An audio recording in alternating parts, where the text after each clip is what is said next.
Welcome back, 5th and 6th grade, and we are now on lesson 2, which is ecosystems.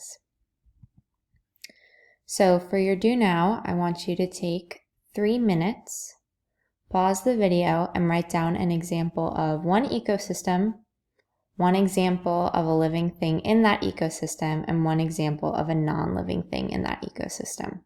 So take a moment, pause the video, and make sure you comment your answer below.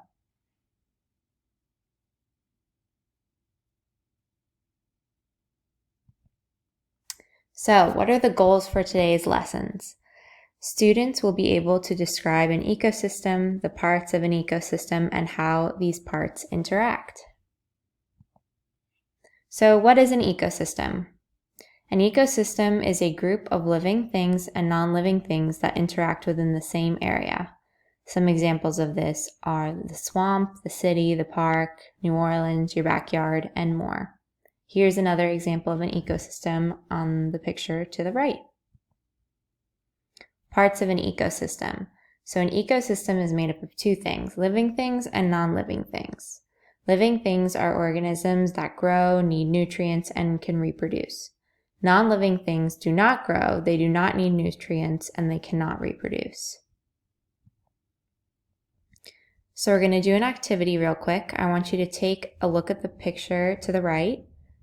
Is this a living thing or a non-living thing? And how do you know? If it is a living thing, take a few minutes to think about or share with a sibling or parent or anyone else who's around you what it may need to survive. Does it need water? Does it need food? Does it need to breathe?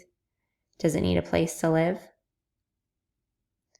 So take a moment, pause the video, and think about those things.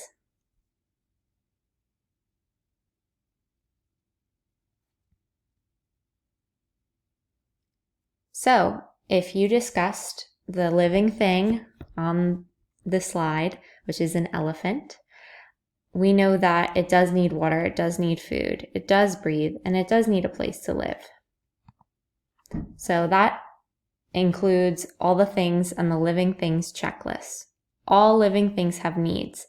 They rely on where they live to give them their needs. So living things need air, they need fresh water, they need food and nutrients and shelter.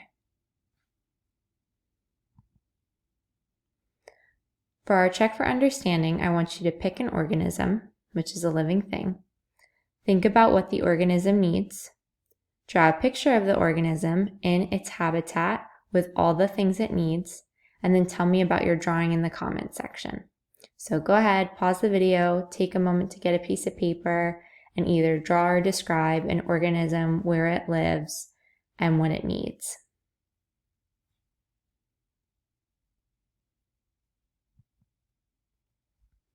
So what is an interaction?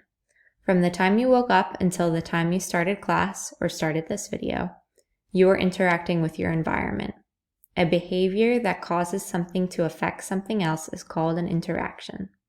You ate food, drank liquids, breathed air, and asked other people for help. These are all examples of interactions. This plant uses non-living things such as water, sunlight, and carbon dioxide to produce food and oxygen, so the plant is interacting with all of those non-living things. Every organism has a role. All organisms interact with living and non-living things in their environment. They use non-living things for water, shelter, and nutrients. How do organisms interact with other living things?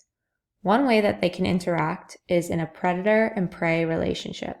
So prey is an animal that is being hunted, and a predator is the animal which is doing the hunting. Sometimes animals can be both predators and prey. A snake can be a predator when it is eating a mouse, but it can be prey when it is being eaten by a hawk. So quick vocabulary review. An ecosystem is a group of living organisms and non-living things that interact within the same area. An organism is a living thing. Interactions are a behavior that causes something to affect something else. A predator is an animal which does the hunting, and prey is an animal that is being hunted. For your exit ticket, I want you to pause the video, take 3 minutes to comment an example of an interaction in an ecosystem. So what have you seen occur in your own ecosystem, in ecosystems that you've observed outside? I want you to comment what you've seen, how living things and non-living things are interacting. And then you have finished your second lesson on our YouTube channel. Congratulations. So to quickly review, your homework is to comment the do now, the check for understanding, and the exit ticket by Friday, April 24th. Also, you're going to watch video lesson 3, which is right after this video, which is also due Friday. If you need any help on what we covered in this video, check out the Crash Course Kids video, episode 21.1, Home Sweet Habitat.